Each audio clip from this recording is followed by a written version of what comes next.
Excel Techno School, Guruvayanakere, Venur. Admission open now. ಬಂಧುಗಳೇ, ಇವತ್ತಿನ ಕಾರ್ಯಕ್ರಮ ನಾವು ಮಣ್ಣಿ ಬೆಂಗಳೂರಿನಲ್ಲಿ ಒಂದು ಕಾರ್ಯಕ್ರಮವನ್ನು ಆಯೋಜಿಸಿ ನಮ್ಮ ಸುವರ್ಣ ಮಹೋತ್ಸವವನ್ನು ಆಯೋಜಿಸಬಹುದಾಗಿತ್ತು.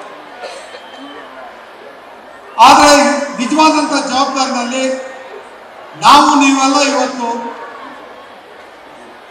ಬದುಕಿಗೆ ಅವಶ್ಯವಾಗಿರತಕ್ಕಂಥ ಪ್ರಮುಖ ವಿಚಾರವನ್ನು ಮರೆತು ಹಲವಾರು ಮಾಲಿನ್ಯಕಾರಕ ವಿಚಾರಗಳಲ್ಲಿ ನಮ್ಮನ್ನು ನಾವು ತೊಡಗಿಸಿಕೊಂಡಿರ್ತಕ್ಕಂಥದ್ದನ್ನ ಎಲ್ರಿಗೂ ಅರಿವಿದ್ರು ಕೂಡ ಅರಿವಿಲ್ಲದಂತೆ ಬದುಕಿದ್ದೀವಿ.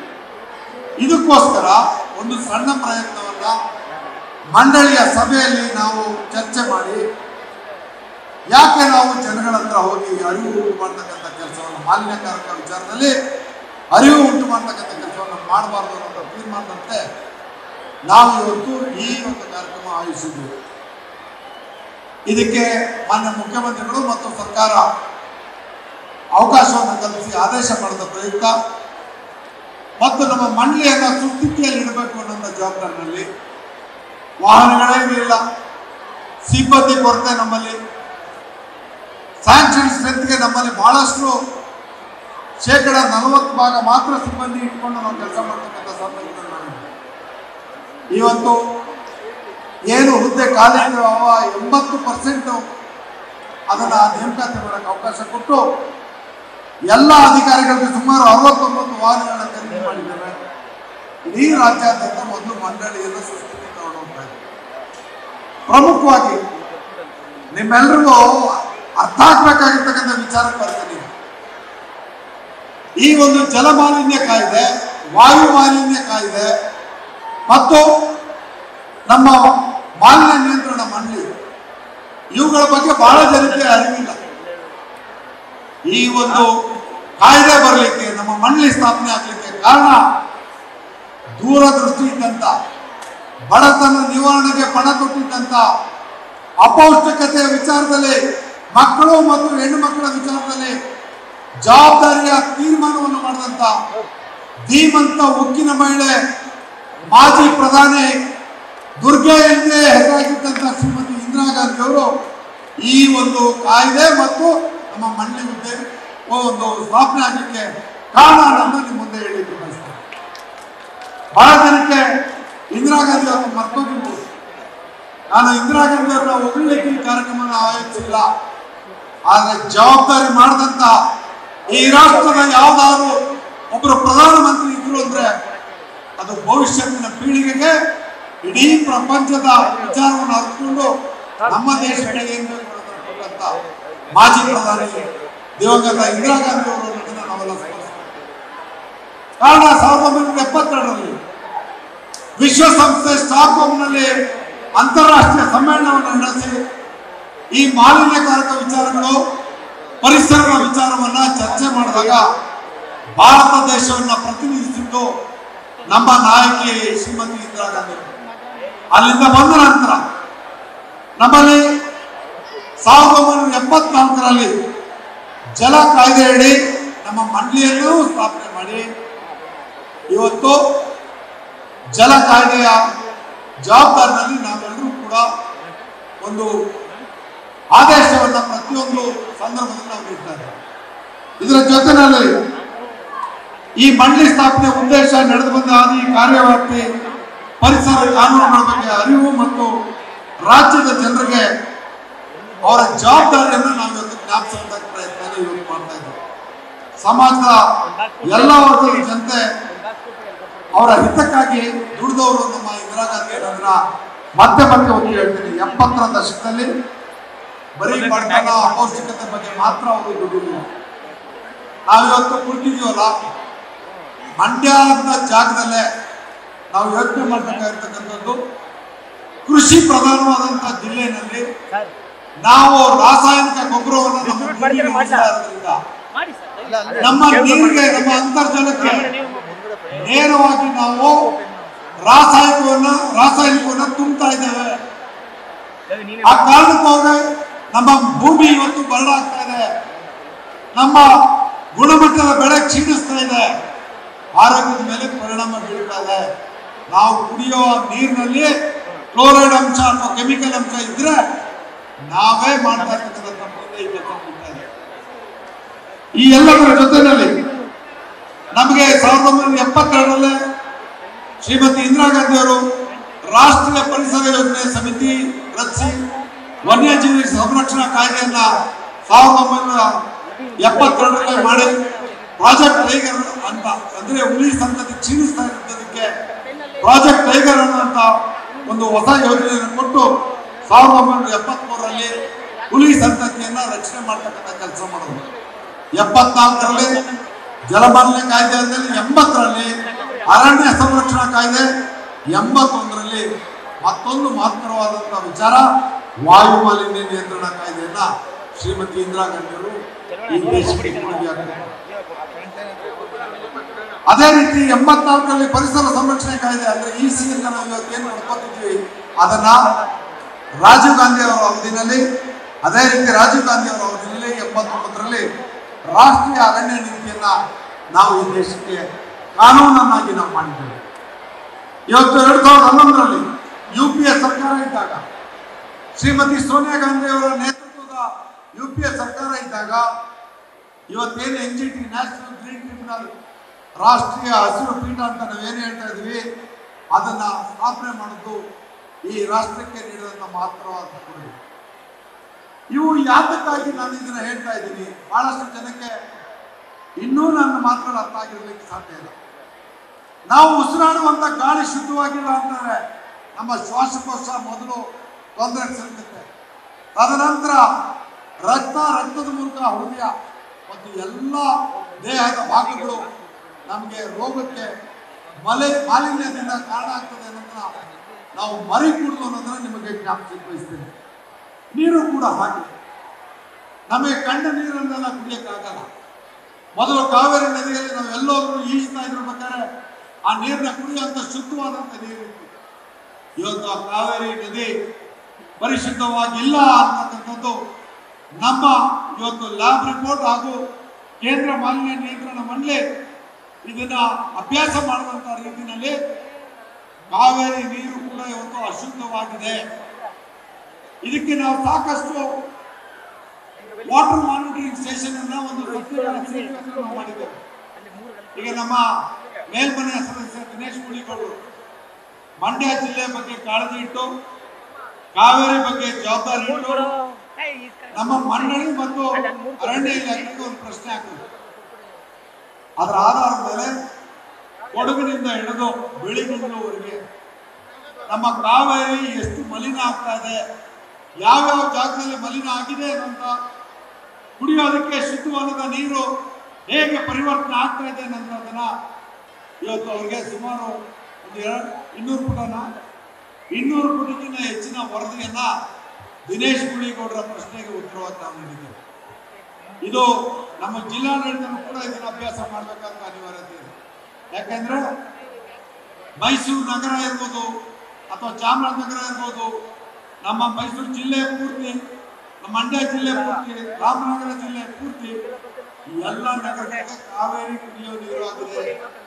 ಆದ್ರೆ ಕಾವೇರಿ ಇವತ್ತು ಎಷ್ಟು ಅಶುದ್ಧವಾಗಿದೆ ಅಂತಂದ್ರೆ ಕೈಗಾರಿಕಾ ತ್ಯಾಜ್ಯನೂ ಅಲ್ಲಿಗೆ ಹೋಗ್ತಾ ಇದೆ. ನಮ್ಮ UGD ಅಂದ್ರೆ ಒಳಚರಂಡಿಯ ತ್ಯಾಜ್ಯ ಕೂಡ ಕಾವೇರಿಗೆ ವಿತೌಟ್ ಟ್ರೀಟ್ಮೆಂಟ್ ಅಂದ್ರೆ ಅದನ್ನ ಶುದ್ಧೀಕರಣಗೊಳಿಸ್ತೇನೆ STPಗಳ ಒಂದು ಕಾರ್ಯಕ್ಷಮತೆ ಕ್ಷೀಣ ಆದಕ್ಕೋಸ್ಕರ ಇವತ್ತು ಕಾವೇರಿ ಮಲಿನಾಗಿದೆ.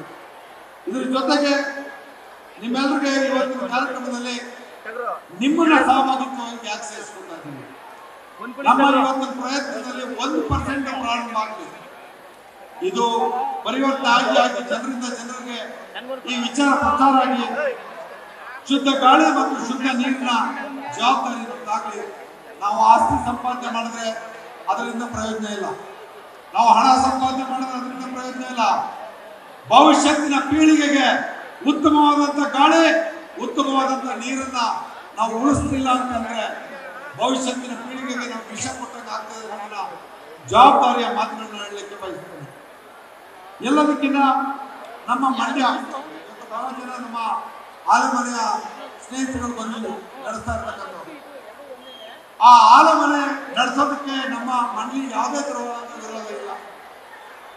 ಕೇರಳದಿಂದ ಟನ್ಗಟ್ಟಲೆ ಟೈರ್ಗಳನ್ನ ತಂದು ಆ ಟೈರ್ಗಳನ್ನ ಮುಖಾಂತರದಲ್ಲಿ ಆಲೆಮನೆ ನಡೆಸ್ತಾ ಇದ್ದಾರೆ ಅಂದ್ರೆ ಇಡೀ ಮಂಡ್ಯ ಜಿಲ್ಲೆಗೆ ವಾಯು ಮಾಲಿನ್ಯ ಎಷ್ಟು ಮಟ್ಟಿಗೆ ಆಗ್ತಾ ಇದೆ ಅನ್ನೋದನ್ನ ಊಹೆ ಮಾಡ್ಲಿಕ್ಕೆ ಸಾಧ್ಯ ಇಲ್ಲ. ಇದು ಕಣ್ಣಿಗೆ ಕಾಣದೇ ಇರತಕ್ಕಂಥ ಗಾಳಿಯಲ್ಲಿ ಬರ್ತಕ್ಕಂಥ ಅಶುದ್ಧ ಗಾಳಿಯನ್ನ ಸೇರಿಸಿ ನಮ್ಮ ಮಂಡ್ಯದ ಜನಕ್ಕೆ ಶ್ವಾಸಕೋಶಕ್ಕೆ ನೇರವಾಗಿ ಮಾರ್ಗ ಆಗಿದೆ ಅನ್ನೋದನ್ನ ನಾನು ಹೇಳಕ್ ಬಯಸ್ತೀನಿ. ಆದ್ರೆ ಇದನ್ನ ಬದಲಾವಣೆ ಮಾಡ್ಕೊಳ್ಬೇಕಾದಾಗ ಜಿಲ್ಲಾಡಳಿತ ಕೈಗೊಳ್ಳಬೇಕು ಅನ್ನೋದನ್ನ ತಿಳಿಸ್ತಾ ಇವತ್ತಿನ ಕಾರ್ಯಕ್ರಮದಲ್ಲಿ ಹಲವಾರು ಸಾಧನೆಗಳಿದಂತ ಪರಿಸರ ವಾದಿಗಳು, ಪರಿಸರ ಜ್ಞಾನವುಳ್ಳವರಿಗೆ ಇಂದಿರಾ ಪ್ರಿಯದರ್ಶಿನಿ ಒಂದು ಪರಿಸರ ಪ್ರಶಸ್ತಿಯನ್ನು ನಾವು ನೀಡ್ತಾ ಇದ್ದೀವಿ.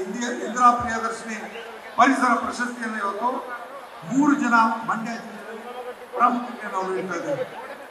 ಹಾಗೆ ವಿವಿಧ ವಿಧಾನಸಭಾ ಕ್ಷೇತ್ರಗಳಲ್ಲಿ ವಿದ್ಯಾರ್ಥಿಗಳಿಗೆ ಮತ್ತು ಯುವಕರಿಗೆ ಸ್ಪರ್ಧೆಗಳನ್ನು ಏರ್ಪಡಿಸಿ ಅವ್ರಿಗೂ ಕೂಡ ಇವತ್ತು ಪ್ರೋತ್ಸಾಹವಾಗಿ ನಾವು ಪ್ರಶಸ್ತಿಗಳನ್ನು ನೀಡ್ತಾ ಇದ್ದೇವೆ. ಇದೇ ತಿಂಗಳ 19ನೇ ತಾರೀಕು ದಿವಂಗತ ಇಂದಿರಾ ಗಾಂಧಿ ಅವರ ಜನ್ಮದಿನದಂದು ಬೆಂಗಳೂರಿನಲ್ಲಿ ರಾಜ್ಯ ಮಟ್ಟದ ನಮ್ಮ ಸುವರ್ಣ ಮಹೋತ್ಸವ ಕಾರ್ಯಕ್ರಮವನ್ನು ವಿಜೃಂಭಣೆಯಿಂದ ಏರ್ಪಡಿಸೋದ್ರ ಜೊತೆಗೆ ಅಂದಿನ ದಿನ ಇಡೀ ರಾಜ್ಯದ ಎಲ್ರಿಗೂ ಒಂದು ಮುಕ್ತವಾದಂಥ ಅವಕಾಶ. 1 ನಿಮಿಷದ ರೀಲ್ಸ್ ಮಾಡಿ, ನೀವೆಲ್ಲ ವಾಟ್ಸಪ್ ಅಲ್ಲೂ ಇದ್ದೀರಿ, ಫೇಸ್ಬುಕ್ ಅಲ್ಲೂ ಇದ್ದೀರಿ, ರೀಲ್ಸ್ ಮಾಡ್ತೀರಿ. ಆದ್ರೆ ಪರಿಸರ ಕಾಳಜಿಯಿಂದ ನೀವು ಯಾರು ರೀಲ್ಸ್ ಮಾಡ್ತೀರಿ, ಉತ್ತಮವಾದಂಥ ರೀಲ್ಸ್ಗೆ ಮೊದಲನೇ ಬಹುಮಾನ 50,000, ಎರಡನೇ ಬಹುಮಾನ 25,000, ಮೂರನೇ ಬಹುಮಾನ 10,000. ಯಾರು ಬೇಕಾದ್ರೂ ಈ ಸ್ಪರ್ಧೆಯಲ್ಲಿ ಭಾಗವಹಿಸಬಹುದು ಅನ್ನೋದನ್ನ ನಮ್ಮ ಮುಂದೆ ಹೇಳಲಿಕ್ಕೆ ಬಯಸ್ತೇನೆ. ಇದರ ಜೊತೆಯಲ್ಲಿ ನಮ್ಮಲ್ಲಿ ಒಂದು ಒಳಚರಂಡಿ ವಿಚಾರದಲ್ಲಿ ಸ್ಥಳೀಯ ಸಂಸ್ಥೆಗಳು, ನಗರಸಭೆಗಳು, ನಗರ ಪಾಲಿಕೆಗಳು, ಪುರಸಭೆಗಳು ತಮ್ಮ ತ್ಯಾಜ್ಯವನ್ನ ಟ್ರೀಟ್ ಮಾಡ್ತಕ್ಕಂಥ ಅದನ್ನ ಶುಚಿತ್ವದೆಡೆಗೆ ತೆಗೆದುಕೊಂಡು ಹೋಗುವಂತ ಜವಾಬ್ದಾರಿಯನ್ನ ಕಡ್ಡಾಯವಾಗಿ ಮಾಡುವಂತ ಮನವಿಯನ್ನ ನಾನು ಮಾಡ್ತಾ, ಈಗಾಗಲೇ ಶ್ರೀರಂಗಪಟ್ಟಣ ತಾಲೂಕಿನಲ್ಲಿ ನಾವು ನದಿ ನೀರು ಮಾಪನ ಕಾರ್ಯಕ್ರಮವನ್ನ ಸುಮಾರು 11 ಕಡೆ ಮಾಡ್ತಾ ಇದ್ದೀವಿ. ಮಳವಳ್ಳಿ ಭಾಗದಲ್ಲಿ 3 ಕಡೆ ಮಾಡ್ತಾ ಇದ್ದೀವಿ. ಹಾಗೆ ನಮ್ಮ ಸತ್ಯಾಗ್ರಹ ಸೇತುವೆ ಹತ್ರ ವಾಟರ್ ಮಾನಿಟರಿಂಗ್ ಸ್ಟೇಷನ್ ಅನ್ನು ನಾವು ಇಟ್ಟಿದ್ದೇವೆ. ಇನ್ನೂ 2 ಕಾವೇರಿ ನದಿ ಪಾತ್ರಕ್ಕೆ ವಾಟರ್ ಮಾನಿಟರಿಂಗ್ ಸ್ಟೇಷನ್ಗಳನ್ನ ತುರ್ತಾಗಿ ಇಡುವಂತ ಕೆಲಸ ಮಾಡ್ತೀವಿ ಅಂತ ಹೇಳ್ತಾ ಇದ್ದೀವಿ. ಮಂಡ್ಯ ಜಿಲ್ಲೆಯಲ್ಲಿ ಸುಮಾರು 31 ಬೃಹತ್ ಕಾರ್ಖಾನೆಗಳು, 14 ಮಧ್ಯಮ ವರ್ಗದ ಕಾರ್ಖಾನೆ, 652 ಸಣ್ಣ ಕಾರ್ಖಾನೆ ಇದೆ. ಮೈಸೂರು ಕಾರ್ಖಾನೆ ನಮ್ಮ ಅಧ್ಯಕ್ಷರಿಗೆ ಇಲ್ಲಿಂದ ಒಂದು ಕಹಿ ಮಾತನ್ನ ಹೇಳಲಿಕ್ಕೆ ಬಯಸ್ತೇನೆ. ನಿಮ್ಮ ಮೇಲೆ ದೂರಿದೆ. ಮಂಡ್ಯ ಮೈಸೂರಿನಿಂದ ಇತ್ತೀಚೆಗೆ ನಿಮ್ಮ ಏನು ಯಾವ ತ್ಯಾಜ್ಯನ ಆಚೆ ಬಿಟ್ರಿ, ಮೊಲಾಸಸ್ ಇವತ್ತು ಈ ಒಂದು ನಾಲೆಗೂ ಸೇರಿ ಕೆರೆಗಳನ್ನ ಸೇರಿರೋದ್ರಿಂದ ಜಲಚರಗಳು ಕೂಡ ಸಾವಿಗೀಡಾದ್ರು, ಜೊತೆಗೆ ಅದರಿಂದ ತುಂಬಾ ಮಲಿನ ಉಂಟಾಗಿದೆ ಅಂತ ದೂರಿದೆ. ಇದಕ್ಕೆ ನಿಮ್ಮ ಉದ್ದಿಮೆ ಯಾವುದೇ ಕಾರಣಕ್ಕೂ ಅವಕಾಶ ಕೊಡಬಾರ್ದು. ಇಲ್ಲ ಅಂತಂದ್ರೆ ನಮ್ಮ ಮಂಡಿ ತನ್ನ ಕೆಲಸ ಮಾಡುತ್ತೆ ಅನ್ನೋದನ್ನ ತಿಳಿಸಿಕೊಡ್ತಾರೆ. ಹಾಗೆ ತಮ್ಗೆಲ್ರಿಗೂ ಗೊತ್ತು, ತಮ್ಮೆಲ್ಲರ ಮನೆಯಲ್ಲೂ ಹಾಲಿನ ಪ್ಯಾಕೆಟ್ ಯೂಸ್ ಮಾಡ್ತೀರಲ್ವಾ? ಹೇಳಿಸ್ತಾ ಇದ್ದಾರೆ, ಒಬ್ರು ಕೇಳ್ತಾರೆ ಮಾತು. ಹಾಲಿನ ಪ್ಯಾಕೆಟ್ ಪ್ರತಿಯೊಂದು ಮನೆಯಲ್ಲೂ ಉಪಯೋಗಿಸ್ತಾ ಇರೋದು ಎಷ್ಟು ಜನ ಇದ್ರೆ ಕೈ ಎತ್ತಿ. ಒಂದು ದಿನಕ್ಕೆ ಮನ್ಮೂಲ್ 1.5 ಲಕ್ಷ ಲೀಟರ್ನ ಪ್ಯಾಕೆಟ್ ಮಂಡ್ಯ ಜಿಲ್ಲೆಯಲ್ಲಿ ವಿತರಣೆ ಆಗ್ತಾ ಇದೆ. ನಿಮ್ಗೆ ಎಷ್ಟು ಜನಕ್ಕೆ ಅರಿವಿದೆಯಲ್ಲೋ ಗೊತ್ತಿಲ್ಲ, ಎಲ್ಲರ ಮನೆಯಲ್ಲೂ ತಾಯಂದ್ರು ಆ ಹಾಲ್ ಪ್ಯಾಕೆಟ್ ಅನ್ನ ತುದಿ ಕಟ್ ಮಾಡಿ ಬಿಸಾಡ್ತಾರೆ. ಅದೆಲ್ಲೂ ಕೂಡ ಹೊರಗಡೆ ಹೋಗ್ತಾ ಇಲ್ಲ, ನೇರವಾಗಿ ಭೂಮಿಗೆ ಸೇರ್ತಾ ಇದೆ.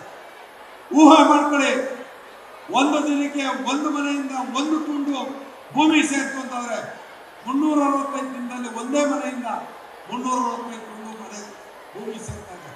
ಇದು ಕರಗಲ್ಲ, ಇದು ಕೊಳೆಯಲ್ಲ, ಇದು ನಮಗೆ ವಿಷವಾಗಿ ನಮಗೆ ಕಾಡುತ್ತೆ ಅನ್ನೋ ವಿಚಾರವನ್ನು ತಿಳಿಸ್ತಾ ಇದೆ. ಇದನ್ನ ತಡೆಗಟ್ಟಬೇಕಾದ್ರೆ ಅದನ್ನ ನೇರವಾಗಿ ಕಟ್ ಮಾಡಿ ಅದರಲ್ಲೇ ಉಳ್ಕೊಂಡು ಹಾಲನ್ನ ಬಸ್ಕೊಂಡು ಆ ಒಂದು ಪ್ಲಾಸ್ಟಿಕ್ ಮರುಬಳಕೆಗೆ ವಿನಿಯೋಗಿಸಬೇಕು ಅನ್ನೋ ಮನವಿಯನ್ನು ಮಾಡ್ತಾ ನಮ್ಮೆಲ್ಲರ ಒಂದು ಭವಿಷ್ಯತ್ತಿನ ಬದುಕು ಏನಾದರೂ ಇರಬೇಕು ಅಂದರೆ ಪ್ಲಾಸ್ಟಿಕ್ ಬಳಕೆಯನ್ನು ನಿಷೇಧ ಮಾಡೋದ್ರ ಜೊತೆಗೆ ಉತ್ತಮ ಪರಿಸರ ನಿರ್ಮಾಣ ಮಾಡಿ ನಮ್ಮೆಲ್ಲರ ನಾಗರಿಕರ ಹೊಣೆಯನ್ನು ಮನೆಯಲ್ಲೇ ಅಭ್ಯಾಸ ಮಾಡಬೇಕು ಅನ್ನೋ ಮನವಿಯನ್ನು ಮಾಡ್ತಿದ್ದೀವಿ. ಒಣ ಕಸ, ಹಸಿ ಕಸ ವಿಂಗಡಣೆ ಬಗ್ಗೆ ಮತ್ತು ಬಟ್ಟೆ ಬ್ಯಾಗ್ ಉಪಯೋಗಿಸೋದ್ರ ಬಗ್ಗೆ ನಾವು ಹೆಚ್ಚಿನ ರೀತಿಯಲ್ಲಿ ಎಲ್ಲದಕ್ಕೂ ವಾಹನವನ್ನು ಅವಲಂಬಿಸೋದು ಬಿಟ್ಟು ಸಾಧ್ಯವಾದಷ್ಟು ಮಟ್ಟಿಗೆ ಒಂದು ಸಾರ್ವಜನಿಕ ವಾಹನವನ್ನು ಉಪಯೋಗಿಸೋದ್ರ ಜೊತೆಗೆ ಕಾಲ್ನಡಿಗೆ ವಿಚಾರದಲ್ಲಿ ಸಣ್ಣ ಪುಟ್ಟ ಒಂದು ತಿರುಗಾಡುವಂಥ ವಿಚಾರವನ್ನು ನಾವು ಗಮನಿಸಬೇಕು ಅನ್ನೋ ತಿಳಿಸ್ತಾ ಮುಂದಿನ ಪೀಳಿಗೆಗೆ ಶುದ್ಧ ಗಾಳಿ ಮತ್ತು ಶುದ್ಧ ನೀರನ್ನು ಉಳಿಸ್ತಕ್ಕಂಥದ್ದು ನಮ್ಮ ಜವಾಬ್ದಾರಿ. ಅದೇ ನಾವು ಭವಿಷ್ಯದ ಪೀಳಿಗೆಗೆ ಕೊಡ್ತಕ್ಕಂಥ ಆಸ್ತಿ ಅಂತ ಹೇಳಿ ಇವತ್ತು ನಮ್ಮ CEO ಅವರು ಒಂದು ಬೇಡಿಕೆಯನ್ನು ನಮ್ಮ ಮಂಡಳಿಗಿಟ್ಟರು. ಅದು ನಮ್ಮ ಮಂಡ್ಯ ಜಿಲ್ಲೆಯ ಹೆಣ್ಣು ಮಕ್ಕಳ ಶುಚಿತ್ವದ ಪ್ರಶ್ನೆ. ಇವತ್ತು ಹೆಣ್ಣು ಮಕ್ಕಳು ಜಾಸ್ತಿ ಜನ ಇಲ್ಲಿ ಬಂದಿರೋದಕ್ಕೆ ಕಾರಣ ಈ ಒಂದು CSR ನಿಧಿಯಿಂದ ಹೆಣ್ಣು ಮಕ್ಕಳಿಗೆ ಮ್ಯಾನ್ಸಿಕಲ್ ಕಪ್ ಅದನ್ನು ಇವತ್ತು ಮುಟ್ಟಿನ ಕಪ್ಪನ್ನು ಈ ಒಂದು CSR ನಿಧಿ ಅಡಿಯಲ್ಲಿ ಇವತ್ತು ನೀಡಿದ್ದೇವೆ. ಸಾಂಕೇತಿಕವಾಗಿ ವೇದಿಕೆ ಮೇಲೂ ಕೂಡ ಅದನ್ನು ನೀಡ್ತಾ ಇದ್ದೇವೆ. ಇದು ಹೆಣ್ಣು ಮಕ್ಕಳ ಆರೋಗ್ಯದ ಮೇಲೆ ಪರಿಣಾಮ ಬೀರ್ತಕ್ಕಂಥ ಒಂದು ಹೊಸ ಪ್ರಯತ್ನ ಮತ್ತು ವೈಜ್ಞಾನಿಕ ವಿಚಾರ ಅನ್ನೋದನ್ನು ನಾನು ಈ ಸಂದರ್ಭದಲ್ಲಿ ಹೇಳಿ CEO ಅವರ ದೂರದೃಷ್ಟಿ ಮತ್ತು ಜವಾಬ್ದಾರಿಯ ಈ ನಡೆಗೆ ನಮ್ಮ ಮಂಡಳಿ CSR ನಿಧಿಯನ್ನು ಜೋಡಣೆ ಮಾಡ್ಕೊತೀವಿ ಅಷ್ಟೇ. ಆದರೆ ಇದನ್ನು ಅನುಷ್ಠಾನ ಮಾಡ್ತಾ ಇರ್ತಕ್ಕಂಥ ಜಿಲ್ಲಾ ಪಂಚಾಯತಿಗೆ ನಾವು ಅತ್ಯಂತ ಗೌರವಪೂರ್ವಕವಾದಂಥ ಅಭಿನಂದನೆಗಳನ್ನ ಹೇಳಲಿಕ್ಕೆ ಬಯಸ್ತೇವೆ. ಹಾಗೆ ಶ್ರೀಮತಿ ಇಂದಿರಾ ಗಾಂಧಿ ಅವರನ್ನ ಈ ದೇಶದ ಅರಣ್ಯ ಪರಿಸರ ರಕ್ಷಣೆಗೆ ನೀಡಿದ ಕೊಡುಗೆಗಳನ್ನು ಮತ್ತೊಮ್ಮೆ ಸ್ಮರಿಸ್ತಾ ಮಾಲಿನ್ಯ ಮುಕ್ತ ಕರ್ನಾಟಕವನ್ನಾಗಿ ಮಾಡುವಂತಹ ಪ್ರಯತ್ನದಲ್ಲಿ ನಮ್ಮ ಮಂಡಳಿಯ ಧ್ಯೇಯ ಸಾಧಿಸಲು ತಾವೆಲ್ಲರೂ ಕೈ ಜೋಡಿಸಬೇಕು ಮತ್ತು ಇದರ ಅರಿವನ್ನು ತಾವೆಲ್ಲರೂ ಉಂಟು ಮಾಡ್ಕೋಬೇಕು. ಇದು ಬರೀ ಒಂದು ಕಾರ್ಯಕ್ರಮ ಅಲ್ಲ, ಒಂದು ವೇದಿಕೆ, ಒಂದು ದಿನಕ್ಕೋಸ್ಕರ, ಯಾವುದೋ ವಿಶ್ರಮಣೆಗೋಸ್ಕರ ಅಲ್ಲ. ಎಲ್ಲರ ಭವಿಷ್ಯತ್ತಿನ ಪೀಳಿಗೆಗೆ ನಮ್ಮ ಜವಾಬ್ದಾರಿ ಅನ್ನೋದನ್ನು ಜ್ಞಾಪಿಸ್ತಾ ನಮಗೆಲ್ಲರೂ ಹೊಂದಿ ನನ್ನ ಜೈ ಕರ್ನಾಟಕ. ನ್ಯೂಸ್ ಫಸ್ಟ್ ನಿರ್ಭೀತಿಯಿಂದ ನಿಮ್ಮ ಪರವಾಗಿ.